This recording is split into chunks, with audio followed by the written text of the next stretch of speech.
So there you go. How is everybody? Now I'm actually live on the camera for those watching on the audio experience. No, not watching. You can't watch on the audio experience. For those listening on the audio experience, thank you for being here. Those watching on the replay, thank you for being here. If you want to join us live next time, I broadcast live every Monday, every Wednesday night, 9 p.m. Tonight is Monday. Obviously, we do something called Motivation and Mind Hacks. It's where basically we motivate you and hack your mind, basically. It's a personal development broadcast, basically. Sometimes linked with acting, sometimes not. Very much applicable to everybody most of the time, and it's just going to help motivate you, inspire you, and ultimately, yeah, kind of get further, faster, be more productive, you know, just take life by the horns, basically. Get shit done. Tony says, nice shirt. Thanks, Tony. This is one of the new range of Master and Monocle shirts, my own line. Me and my business partner Sean, they're almost available to buy, mate, basically. I've actually got 12 pre-production ones that are available. So if anyone actually wants to buy one of the first Master and Monocle shirts on the planet and you want to be part of this evolving brand, hit me up on a direct message or something like that. We will sort you out. I've got very, very limited colours and sizes because obviously there's only like 25 actually exist on the planet. But if you want to have one of the first 15 that are for sale, you guys just get in before they even go on the website because you've supported me this long. So, yeah, hit me up if you want to get one. You're more entertaining, says Gary, than Michael Hyatt. Thanks, Gary. I think I am. I like Michael. I like his work. But, yeah, I think it's going to be a bit more entertaining. Tonight, we're looking at... you know what? It's kind of like... It's not as serious as normal. I quite like scopes that are like this. And I say scope for those who watch on Periscope, but Facebook Live, broadcast, Twitter, whatever. Because, yeah, they're a little bit more casual. And easy to follow, particularly if you're cleaning, Nicole. So tonight we're looking at some quotes from one of my favourite actors on the planet. Anyone a fan of Idris Elba? It's not just me, I'm guessing. There's probably some Idris fans on here. Let me know if you are. Let me know if you've seen him in anything. If you're a Luther fan or The Wire. If you saw him as Nelson Mandela. The guy's a big-time actor, but very tuned in to mindset and ultimately, yeah, kind of positivity, making positivity louder, and ultimately, yeah, taking control of your mind. He says the empires of the future are the empires of the mind, and I believe that because the mind is so important, as we all know, in order to just get what you really kind of want out of life. So what I've done, I'm going to throw some slides up on here, and those in the audio experience, don't worry, I'm going to read them to you. And this is 7 career-changing Idris Elba quotes. I decided to do this tonight because I actually published a news article earlier. Caroline, good evening, on actsonthis.tv. For those of you who don't know, if you're watching this for the first time, you're listening for the first time, I run a website for actors called actsonthis.tv, where you can go and find out everything about the acting industry here in the UK and some stuff in the States as well. Tony Rossi can fill us in on some of the States stuff. But yeah, I published an article today to say that Series 5 of Luther had started filming already. Obviously, Idris is Luther. He's a guy who I've wanted to interview on actsonthis.tv for such a long time. I think I'm gonna try him. I'm gonna make that happen this year. It's got to happen, man. Got David Harewood now coming on. He's a big actor I've wanted on for a while. Now we just need to get Idris Elba. Then I need a couple of others. The Rock and Will Smith would be the dream, absolutely. And Tony says he's got us covered from America. Hello, Helen. How you doing? So for those who don't know Idris, of course you all do. Give us a little share, by the way. I always put this slide up and I always forget to mention it. Give it a little share. This, if you're watching on Periscope, hit those 3 dots. Give it a little tweet or a Facebook. If you're on Facebook, share it in your stream. If you're on Twitter, give it a retweet. Would be hugely appreciative of that. Here's the man, Idris Elba. Smart-looking chap here. Born September the 6th, 1972. Makes him 10 years older than me. I was born on September the 9th, 1982. So we're peas in a pod, apart from we were just basically 10 years apart. And I was born 3 days later than him. But it makes us both Virgos, I think. Who else is here a Virgo? Genuinely, I'm not like one for airy, fairy kind of stuff and astrology and stuff. But I do meet people who are Virgos. And I'm like, you're so similar to me in the way that you go about your life. There's got to be something in it, hasn't there? There just has to. Beasts of No Nation was amazing, says Sam. Awesome. And Amy says, Idris is hot. Well, there you go, Amy. We're going to like this. Maybe I should just keep Idris up on the screen there. Sarah says that she's not a Virgo, but a 1972 gal. There you go. It's a vintage year, Sarah, obviously. So that's Idris. English actor. Now look at this, right? I'm going to look at this a little bit tonight. English actor, producer, musician, and DJ. Right? So don't tell me you can't be multidimensional, and you just have to be an actor. And if you're just an actor, you know, they're like the thoroughbreds or whatever. So many people are so afraid of steering off the path of like, oh, I can't have any other interests in life if I'm not a massively successful actor yet because people won't take me seriously. Be freaking multidimensional. Do what you want. That's like a passion of yours. Don't think you can't be an actor who, I don't know, plays a guitar, or an actor who, I don't know, something proper like I don't know, off the chart, skydiver. I'm an actor / skydiver. You know what? You can do that. It's absolutely fine. It doesn't make you any less of an actor. And Shivy's here says he was born in 1990. Man, just a kid. What am I? 8 years older than you. When I see people now who are born and it says their date of birth like after 2000, I think, can't be. But you can be going in the pub now if you were born in 2000. Just sounds crazy to me. Steve Gidwayne is here. All right, Steve, how you doing? And Caroline says she saw Idris in a documentary. Well, he's best known for playing DCI John Luther on the BBC One series Luther, which I would highly recommend, as well as the narco trafficker Stringer Bell in The Wire. That was where I first saw him. I've got The Wire still up in its DVD up there, season 1. Don't even play DVDs anymore. He's been nominated 4 times for a Golden Globe Award for Best Actor in a Miniseries or TV Film, winning 1, and was nominated 5 times for a Primetime Emmy Award. So the guy knows his stuff, really, basically. British-born, made it in America as well, which is pretty rare. So he's not just an actor as well, like I say, producer, DJ, musician, and he's not afraid to say he's all of those things. Quote number 1. This is what I like about Idris. These are 7 quotes that Idris has said that I just want to discuss with you guys. You know, I've not put anything but the quotes on these slides so we can kind of throw it open and get people's opinions and experiences of this. Before that, I said he's excellent at changing tyres. He's a mechanic too, Ross, says Caroline. He's a mechanic as well. Bloody hell. There you go, you see. Who was it who said he was hot? Amy. If you just drive around where Idris lives so your car breaks down, Amy, he might come and fix it for you.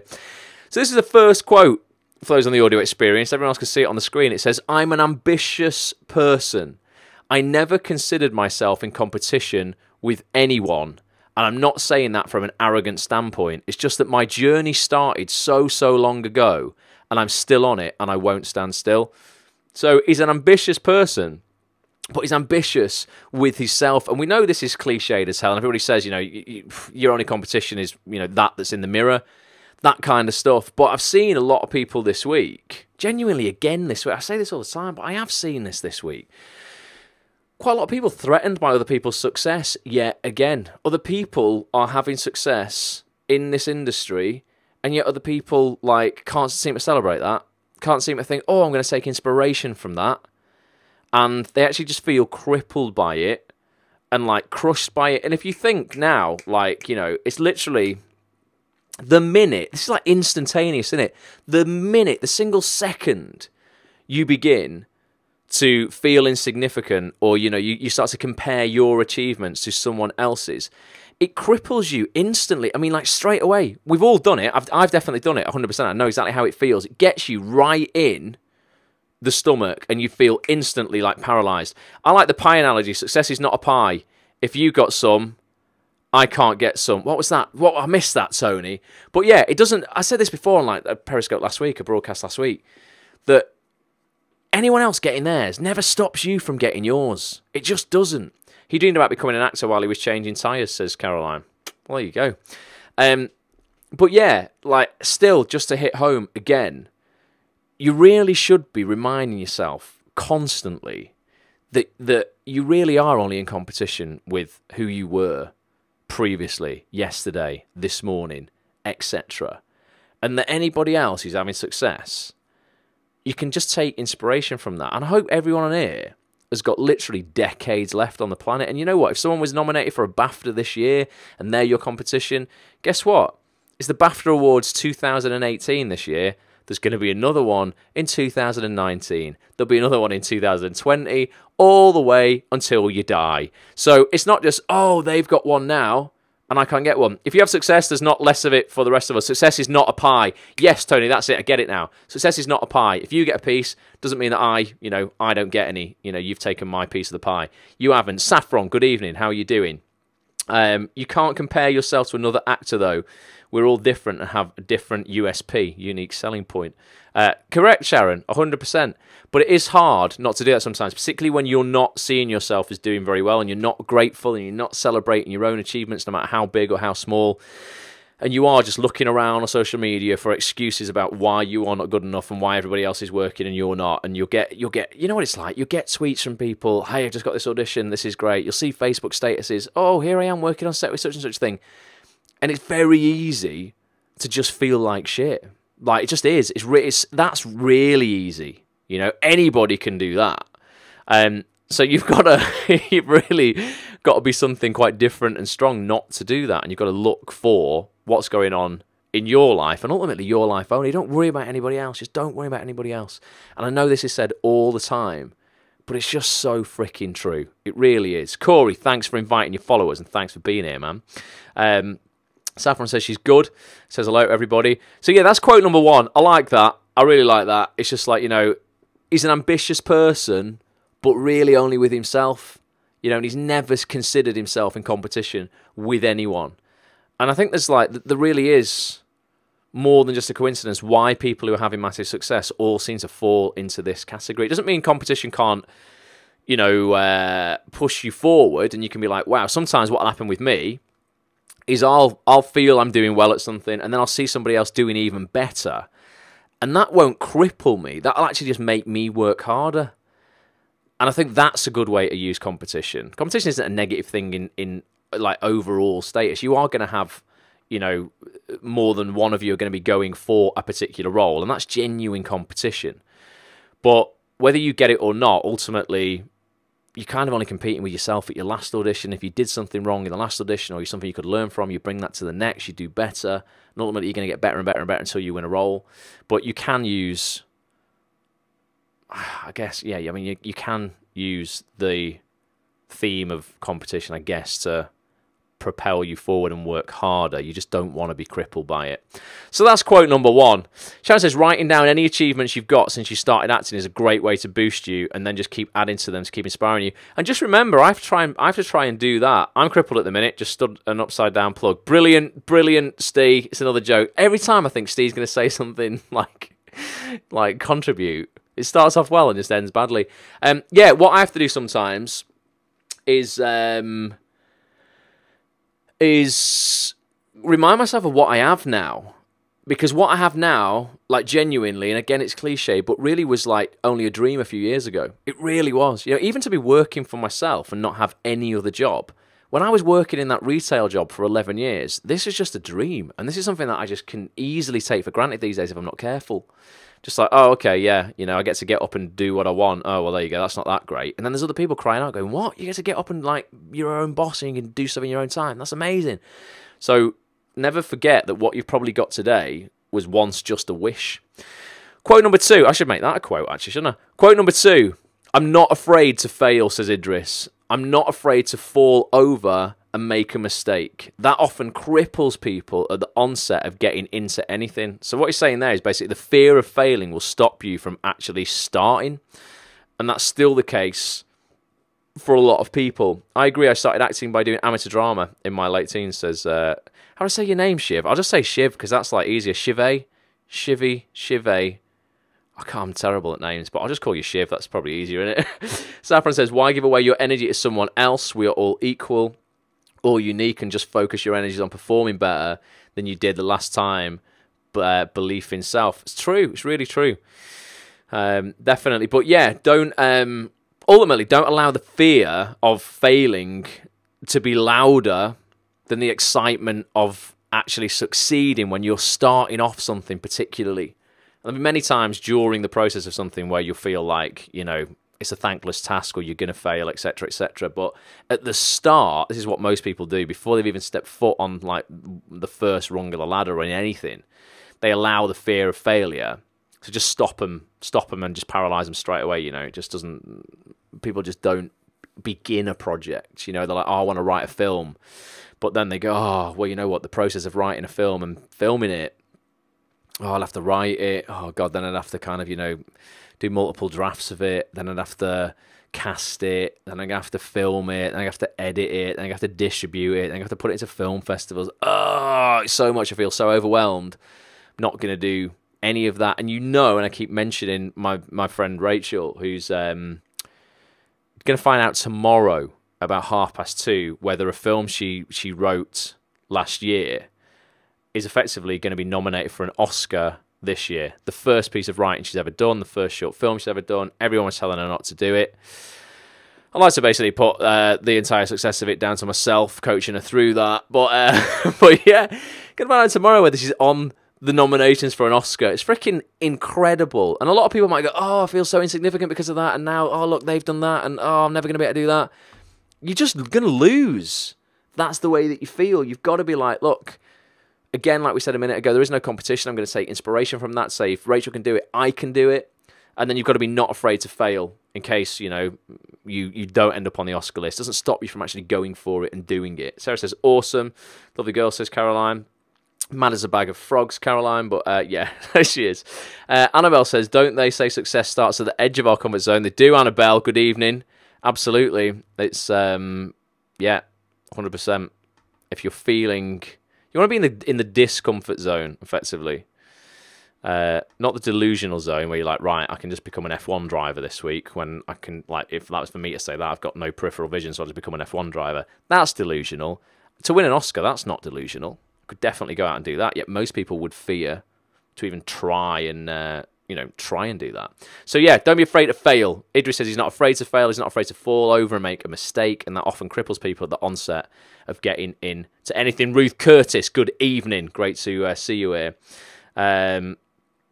Call me Shiv, says Shive, but I'll call you Shiv in case I'm getting it wrong. He says, by the way, just open my Instagram account to get in contact with casting directors because I took your advice from your previous call. Awesome work. Most of them are on there, mate. And particularly, you know who's on there if there's not a load of casting directors you can find in the area of the industry you want to work in. Loads of directors, loads of writers, loads of producers, and a shitload of crew. Lighting people, DOPs, first assistant directors, second assistant directors, runners. Every man and his dog's on there, all taking pictures of being on set. So you can find out how they work, what they like doing, what they don't like doing, their sense of humour. You can join in conversations. You can post pictures and tag them in them if they're going to resonate with them. It's so powerful, yet most people just write it off. It's like, I can't be bothered, don't understand it. Well, start to understand it. Winning an Oscar, BAFTA, NCAA award is my big goal. So Sharon, well, literally nothing stopping you from going for that, Sharon. Quote number 3, look. Not look. He actually says, look whoever you're talking to in the eyes. Don't look away. 2 reasons. You can tell whether they are lying, also, so that they can see whatever you're saying you mean, and you can connect to that person. I thought that kind of relates to acting as well, in terms of, character stuff. A lot of people don't listen when they're acting, and they don't react. They're just waiting for their cue line. And if you actually... One way that I always kind of try and intently listen is to make eye contact with people that I'm in a scene with, unless I am trying to, show that I am lying, or, I am the one who isn't in control, or I don't have the power, or whatever. There's a reason for me not to make eye contact. But in life, this is powerful. Eye contact at the right time is super, super powerful. And you can tell a lot by looking at somebody in the eyes when they're speaking, and equally a lot of, looking in their eyes when you're speaking and engaging. What do they say? The eyes are the windows to the soul. It's true, isn't it? It's so true as human beings, just how, just how intuitive we can be by just looking in somebody's eyes, and without them saying anything. You can tell so much. When you say, are you all right? And they say, yeah, and yet their eyes tell a completely different story. They're not. It's really, really powerful eye contact. Windows to the soul, says Annabelle. Yeah, 100%. Absolutely. Gary's on Instagram as well. What's that? S. Thomas Writer. GS Thomas Writer. Give him a follow. And Sharon got offered a role via Instagram. That's awesome. But yeah, look whoever you're talking to in the eyes. This goes when you shake a casting director's hand in an audition, when you're talking to a writer about their scripts, when you're, acting out in an audition opposite someone who's reading in. Engage with people. It just makes your acting come across so much more natural. You're listening. You can react with tiny, tiny, minute detail with your eyes. A flick of the eyes on screen can say so much when you're actually looking at somebody in the eyes intently and then you move away for a second. It can tell an audience so much. Can also distract them if you do that when you shouldn't be doing it. But it's powerful. Eye contact, ultimately, Idris is saying, is powerful. You know, and you can say, you can tell people, you know, people know you mean it when you're looking at them in the eyes, innit? That's why people say, look at me in the eyes and tell me that. I know you're lying. Whatever. I have nice blue eyes, says John Fisk. Nice, John. What have I got? My eyes are kind of like a greeny, hazily colour. Don't know what they are, really. That's quote number 3 from Idris. Quote number 4, this is a great one. This is what I was saying at the start about being multidimensional. Yeah, I know. Anytime you hear an actor say, I do music, you cringe. But I want to be gradual with my music. I want to earn my stripes. I think that goes across the board. Don't be afraid to be more than just an actor. If you're prepared to put in the work, gradually, work hard at it like you do in your acting career, and you want to earn your stripes, no one can do anything really but respect you. I want to know what other people's extracurricular stuff is on here. For me, it's online business, web design. You know, I do a lot of voiceover. Now it's t-shirt design, fashion, clothing like label, vlogging. What are other people's like side hustles, and what things do you do to either support your acting career or just give you creative fulfillment? I want to know. I'm not going to move on till people actually tell me what else they're passionate about, because I want to know a bit more about you all.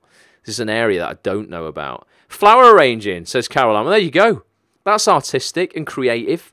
For me, it's personal development, coaching and writing, says Tony. Awesome, man. I missed your broadcast yesterday, Tony. Apologies, man. I was out on my run. I was doing a Sunday run in the freezing cold here in the UK. And it came out to say Tony is live, but I was running. Obviously, I couldn't watch. Singing in a band, says Helen. Awesome.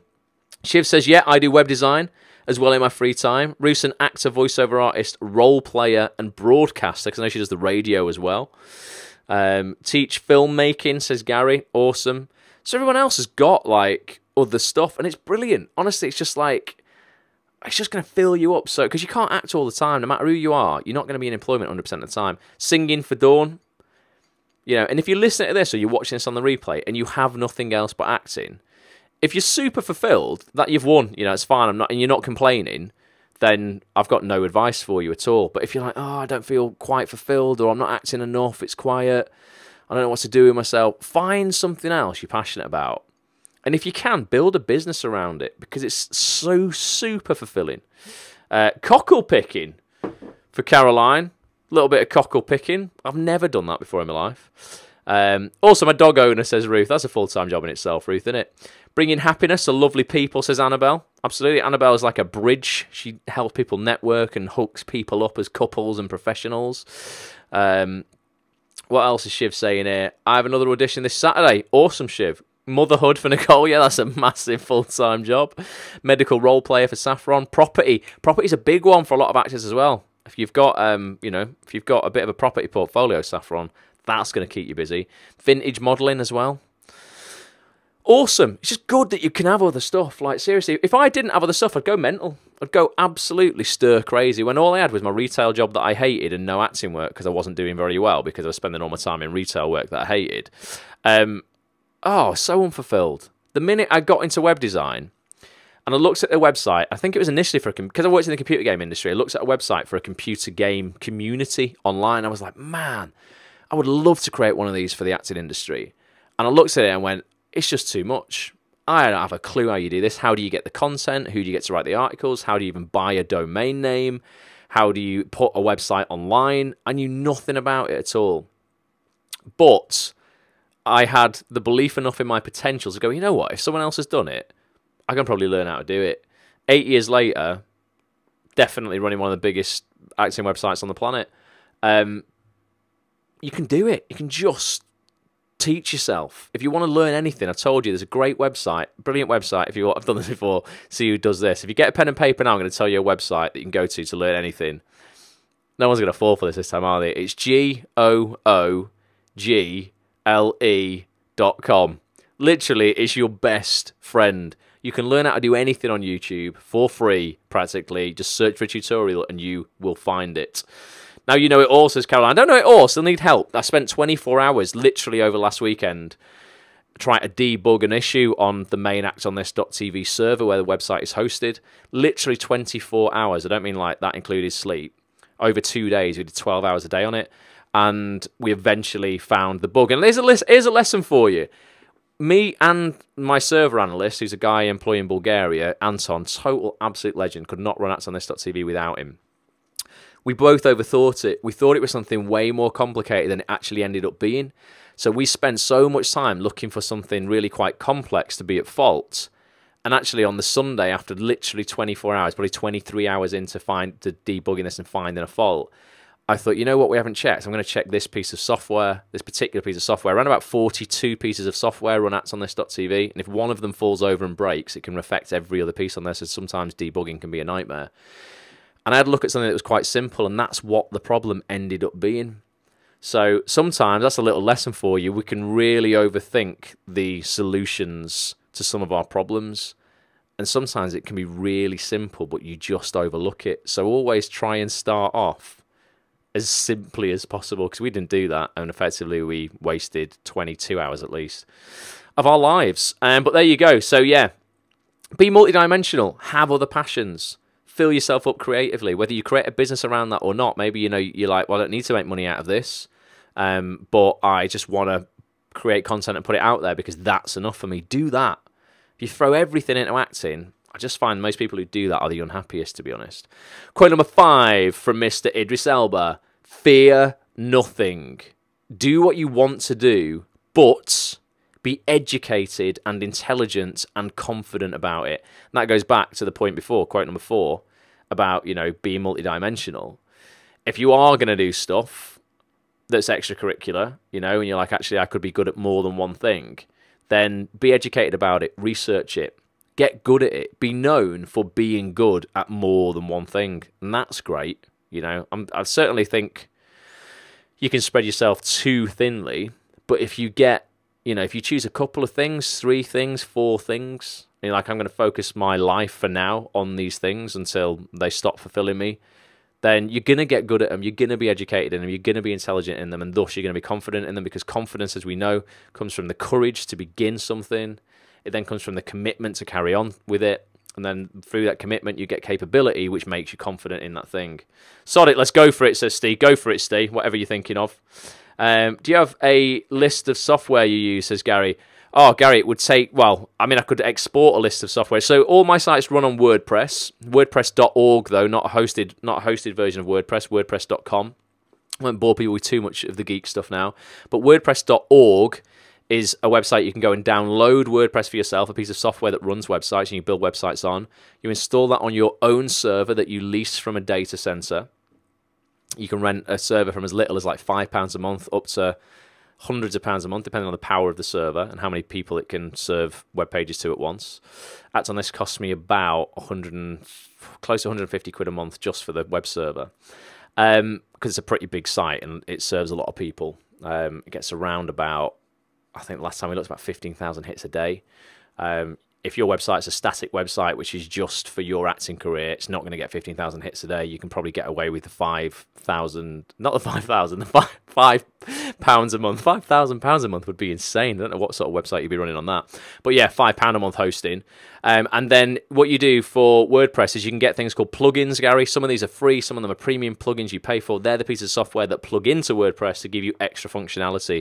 If anybody wants to find out if there's a plugin to do a particular thing, just search whatever it is you want to do. Maybe like, you know, online calendar plugin, WordPress, or membership site software, WordPress, etc.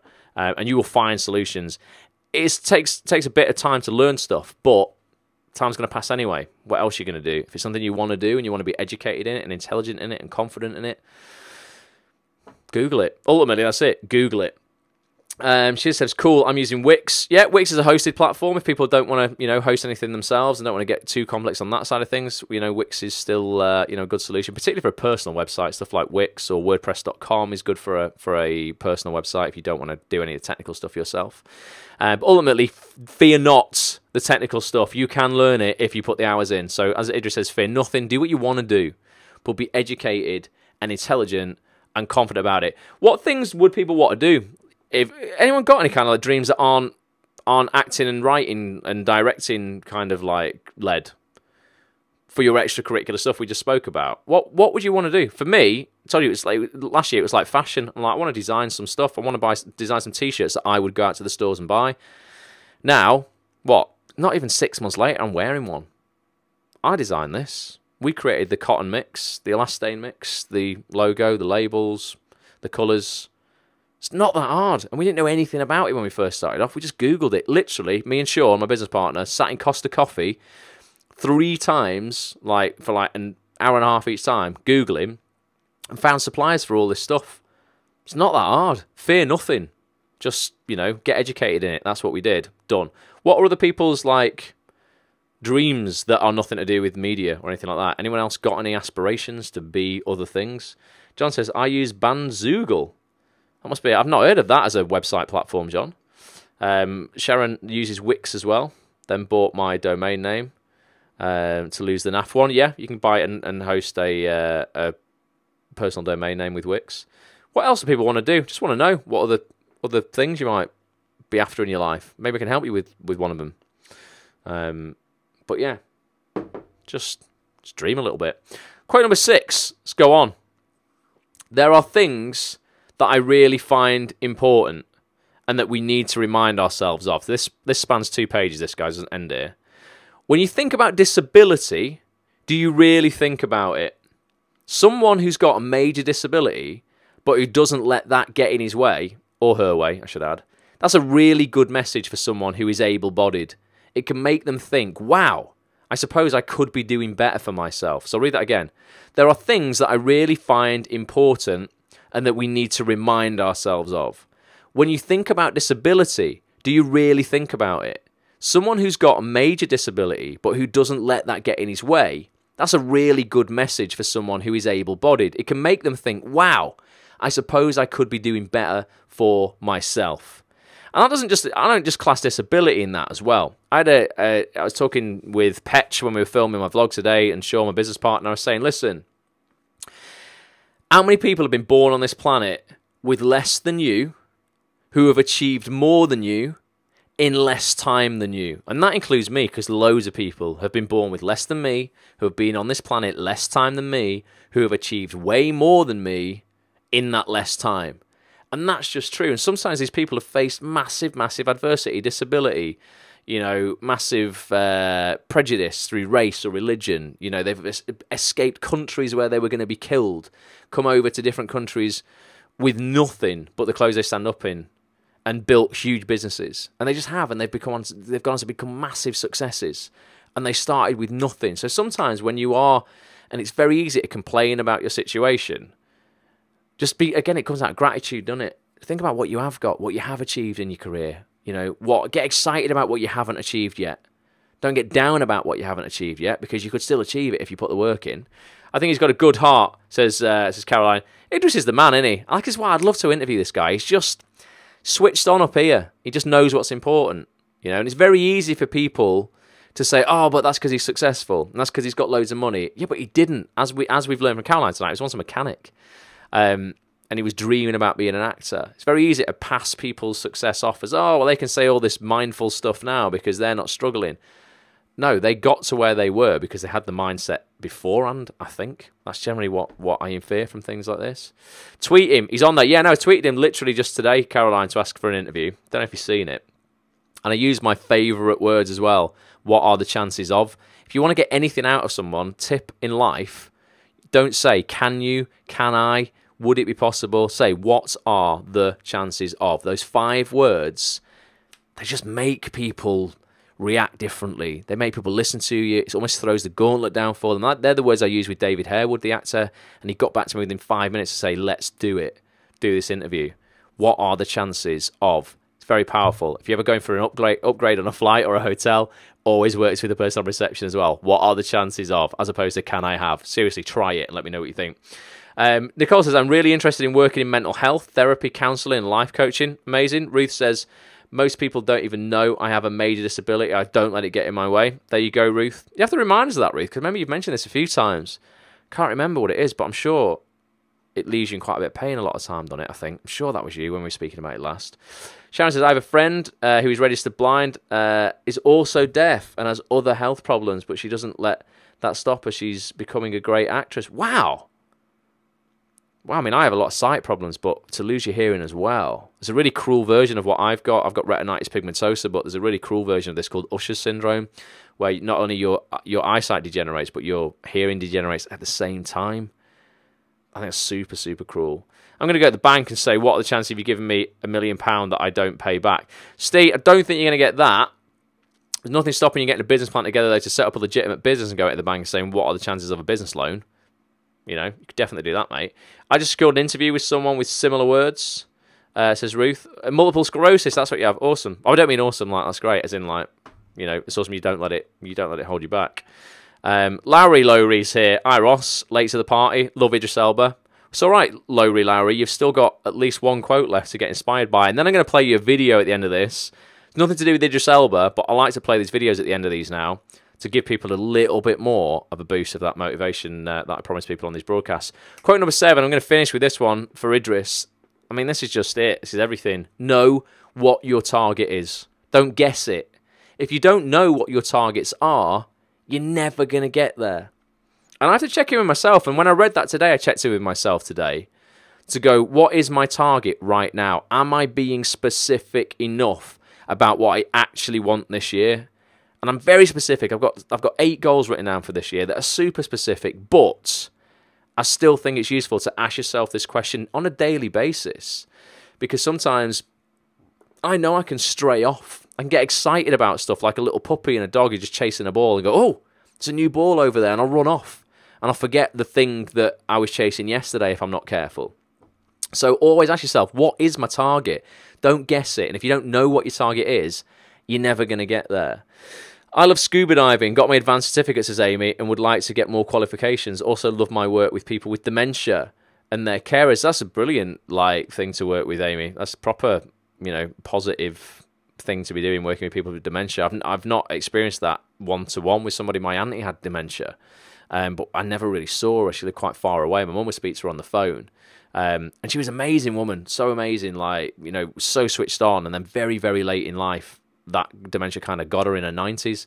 And that was really sad to see, because people say, you lose people twice, don't you, really, when they get dementia late on. You lose the person, and then obviously when they pass away, you kind of lose them again. So if you can add positivity around that to the person and the families of the person, that's a massive, massive positive impact there. So good on you for that. I think it takes a special person to work in situations like that, because that must be quite, testing sometimes as well. Drama and music have an incredible effect on people with dementia. Yeah, I've seen some videos online where people have played songs to people with dementia from their childhood and stuff, and they've lit up and, kind of been right back for a few minutes, totally with it. The brain is fascinating. It's why I love personal development and positive psychology, because there's so little we know still to this day about the brain. We just don't know really what it's capable of. I'm doing a dream day journal, says Lowry, which is brilliant, and discovering your targets. Yeah, this is what I talk about, writing down your goals. Well, not your goals, but writing down your wins for today at the end of each day. Little things that have gone well today. 3 of them. They don't have to be big $1 million moments. And then write down 3 anticipated wins for tomorrow. It's a way of kind of keeping you on track for what you want. I sing at charity events for people with dementia. Classical music for Caroline, and it's Dawn who's singing. Steve, I missed your comment, man. I'm sorry, man. It faded really quickly there. But yeah, just know what it is that you want. Know what it is that you want. And particularly in the acting industry, know what it is that you want. Do you, right now, what is it you want? Do you just want your first line on TV? Do you want your first, regular on a soap? Do you want your first lead in a drama? Do you want your first sketch on a comedy show? Do you want, your first short film to be written and made and you star in it? Do you want to act in a feature film? You can say, I want to be an actor, but so many different facets and genres of acting and film and TV. Know what it is that you want. Steve just wants his first on-screen pole dance. Such a joker, man. Mental. We'll get something serious out of you one day, Steve. But yeah, again, I have to remind myself of that sometimes as well. For me right now, it's definitely, more of a supporting role. Not just a smaller role, but, more of the mid-range roles in drama. 100% it is. Or, a big target of mine is to work in, it's usually to work in comedy, particularly write comedy. And I've been saying this for a while. This is where I need to give myself a kick up the arse, because I've got a script here, literally here, that I wrote, written this 4 years ago with my brother, and it was getting in the hands of the right people, and we got quite a lot of notes back, and we still haven't done them. We still, other stuff has kind of got in the way. I need a kick up the arse to sort that out. Like, definitely, that's something that I'm like, I know I should be working on. Gary says, Steve should host his own Periscope. Steve, you know what? I would love that. Anyone else on here, bar Tony Rossi? Would anyone else on here be up for hosting their own live broadcast? We'll all come and tune in. Anyone want to be a presenter? I mean, I do this to help with my presenting skills. That was initially kind of why I thought I'd give this a go. Now, this is broadcast number 245. It's just very, very natural to me now. But anyone else on here who would want to try one, we'll all come and watch. And everyone should, like, Tony, how do people find out about your broadcast, man? I mean, I think, are we friends on Facebook? Is that why I see them? Because, or do you have a like page for, like, Tony Rossi Sunday broadcasts or something that we can all like, and then people can be notified about your stuff as well, man? Support each other. That's what it's all about. Send scripts to me, please. Yeah, I'll send you this, Gary. You can have a look. Definitely. Yes, I do. Mine on Facebook Live, says Tony. I think that would turn into a whole world of wrong, says Steve. Well, thanks very much. I should try that with a like page. Tony, you should, mate. You should definitely create a like page, a public like page.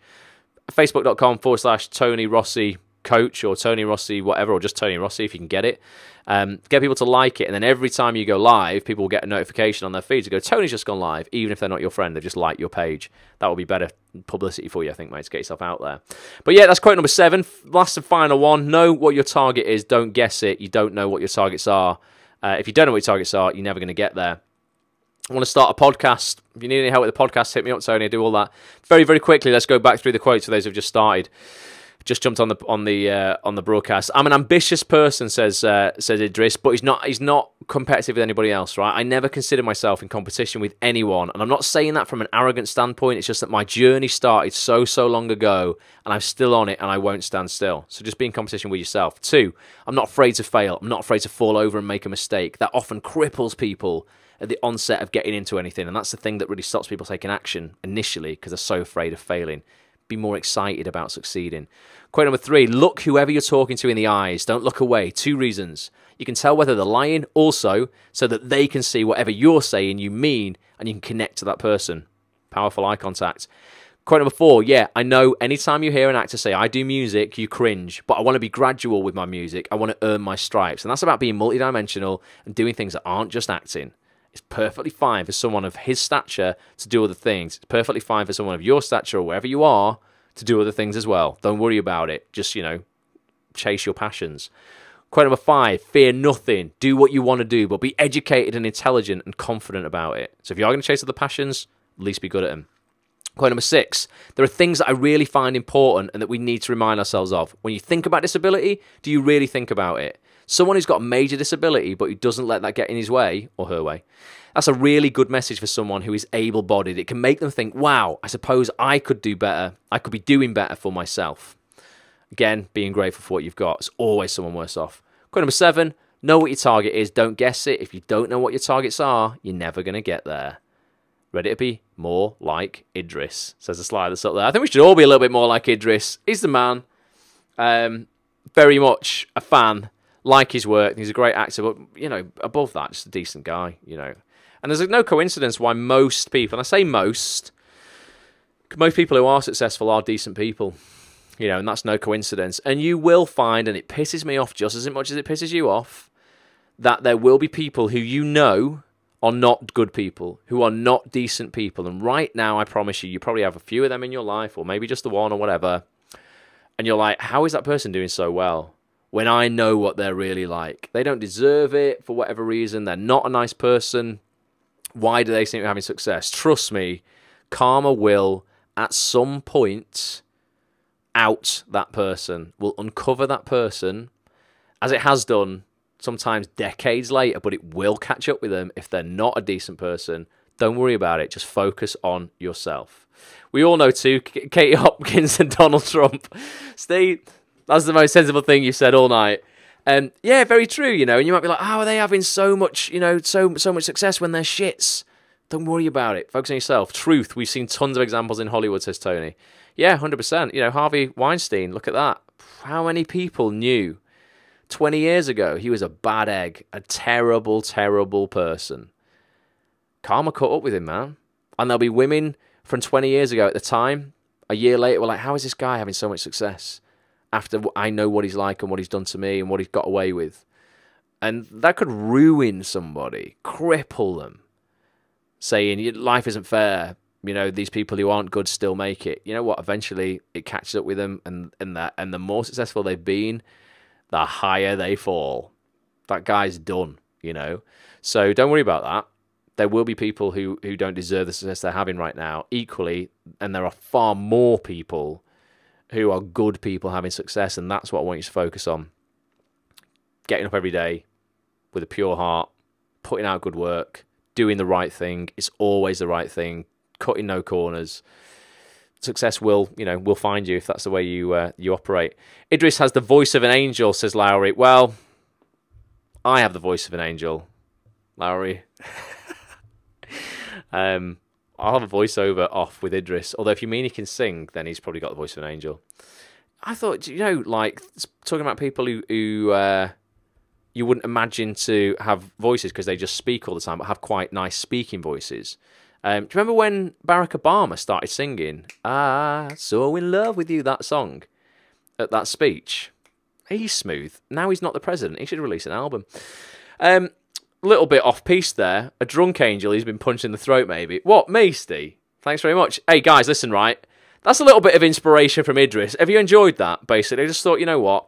Maybe it's putting out to the universe as well that I want to interview Idris Elba, and maybe he'll see this and go, oh, Ross, you did a whole broadcast on me. You definitely deserve me to come on and do an interview with you. That would be lovely. Idris, if you're watching, I don't know if you are, or you're catching this up on the replay, do you know what would be great? If everyone could quote tweet this on Twitter with @Idris Elba, I think that's his handle, quote tweet it, let him see this. And then Idris, if you're watching, you won't have got this far, will you? I should have said this at the beginning. But quote tweet it anyway, include him in it, and just go, Ross is a top bloke, would love to interview you. What are the chances of? What are the chances? Let's all use what are the chances, and we'll just see what happens. Oh, was it Amazing Grace, Lowry? I'm sure he did Idris, is that Idris he does Amazing Grace? Well, I don't know. We'll get him on to sing or something if that's the case. But yeah, let's all get hold of Idris on Twitter. Let's make that happen. That would be amazing. Do it. No, not say Ross fancies you, Steve. Just say Ross admires your work. Helen fancies him, I think, and so does Caroline. I just want to chat to him about, success and stuff. I've got a video I want to play you guys. Now, I did this last time I played a video at the end, and I couldn't include this on the replay because it was copyright. Now, I hope this is going to be the case again where I can at least play it out to you guys and it doesn't cut the feed for copyright reasons. I don't think this should be copyrighted.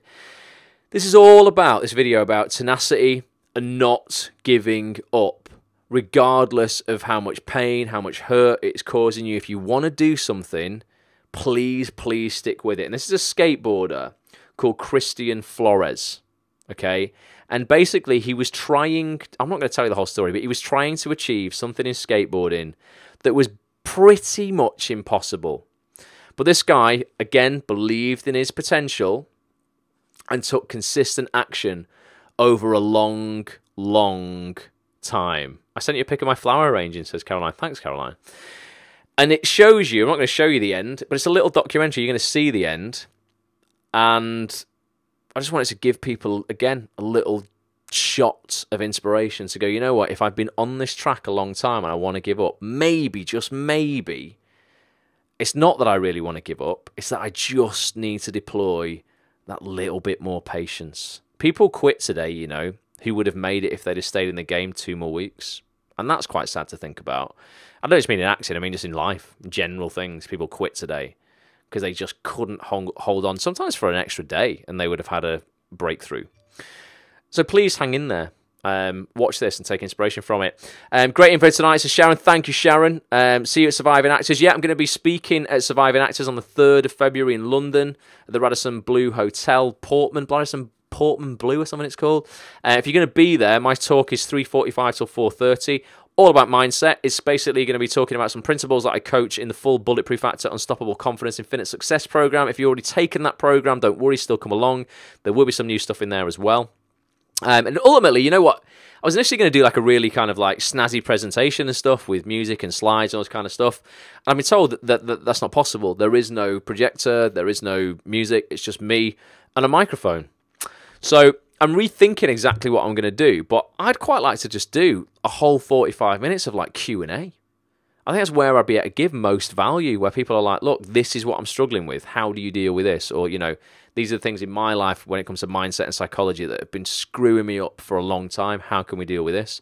Let me know what your thoughts are on what you would prefer me to see, what you would prefer to see me do, whether it would be a presentation on something or throwing it open and we will just all have quite an intimate chat. There's only going to be 60 of us in there about the game, mindset, self-awareness, positivity, the power of the mind. With your top off, Ross says, well, if that's what people want, I'll do it. I'll do it topless, Dawn. Not a problem. Or I should wear one of these. I've got to advertise the brand now. 10-minute presentation, then open Q&A. Says Gary, could do that, definitely. Maybe a mix of both, says Sharon. Just because it's only 45 minutes, I mean, it's less than one of these broadcasts. I just want to give value, the best that I can. You know, a lot of people go to these seminars and they book a seminar and talk, ultimately to sell you shit, and I'm not doing that. It's not about that at all. I'm not bothered about that, you know. Admittedly, I will, you know, be promoting Bulletproof Actor soon when that opens up again for registration in February, just after after Surviving Actors. But just want to give value. It's not a talk dress. It's not a sales pitch dressed up as a talk, which I think you find sometimes at these kind of things. Not interested in doing that. Just want to give value. Maybe a mix of both, says Sharon. Yeah, give me a heads up if you can think of, you know, something specific, and I'll have a look at that. So I'm going to leave you with this video now. Christian Flores, yeah, and this is his journey trying to get what he wanted over 2 years. I can still read your comments whilst this is playing out, so please leave them. Let me know what you think as we're going along. It's a little bit of a documentary.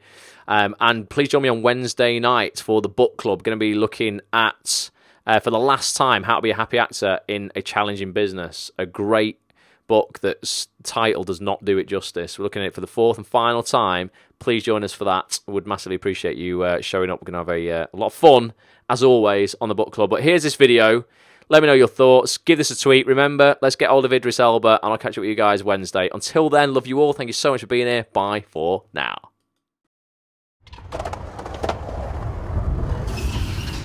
Everybody has their own project that they're doing, mostly like for themselves, you know, just so that they can accomplish something.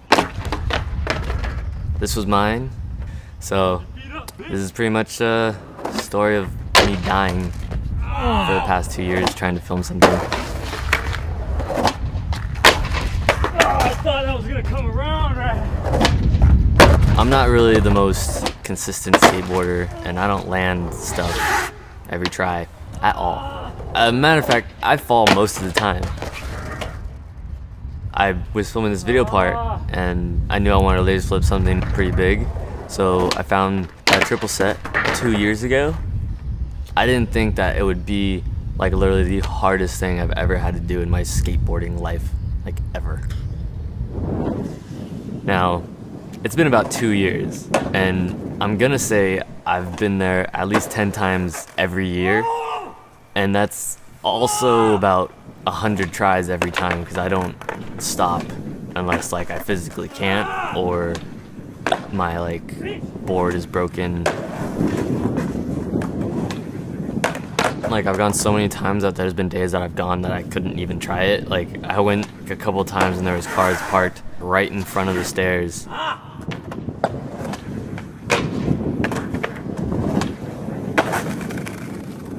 I went to the hospital twice, I think. I like cracked my rib, like doing it. And then I hit my head.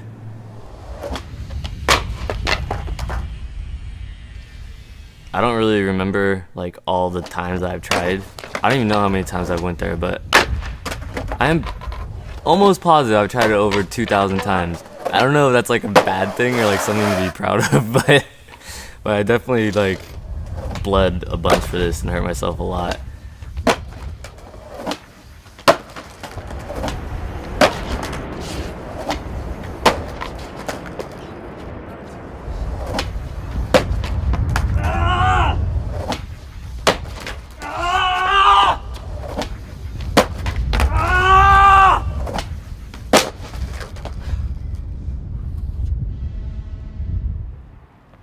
I don't think it matters how much you try something. I think it only matters how hard you went for it. And even if you didn't do it, but you still like tried your heart out, that's still amazing that you had the determination to try it. Like in my eyes, and like for me.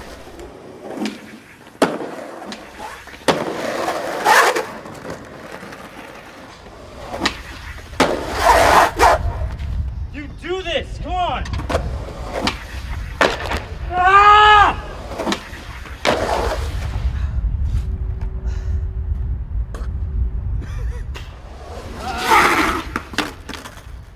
The last time I went, I was really hungry, so I ate McDonald's and a coffee before I started trying it, and that was like a pretty bad idea. Ah! Come on! So I got there after I ate my McDonald's and my little coffee and started trying for about like 20 minutes, and I started to puke a little bit, like in my mouth, and I could feel it, and I was like, God, I was like, I shouldn't eat McDonald's, but I was like, I'm not gonna stop, like I'm just gonna keep going. And so like I go back to the top of the runway, and I puked over the handrail, and right when I puked I was like, all right, I'm doing it right now. Like I just puked, it's happening. And then I ran as fast as I could, and right when I flipped it, I remember thinking like, oh my God, here it comes. And like when I landed it, it's like I blacked out for a second, and all of a sudden like there was like a car in front of me. I was like, oh my God, I'm rolling away. And it was just like 2 years of killing myself trying to land something just came to an end, and I was just like so happy. Like, oh my God, yes. Like, I don't have to try it anymore. I did it. Like, it's over. Yes! Yes! Yeah, Christian! Yes! Yes! Yes! Oh my God. Ah! That was perfect. So, this might be easy for someone you know, or like your friends or you, but for me it was like the hardest thing that I've ever had to do, and my own little personal accomplishment.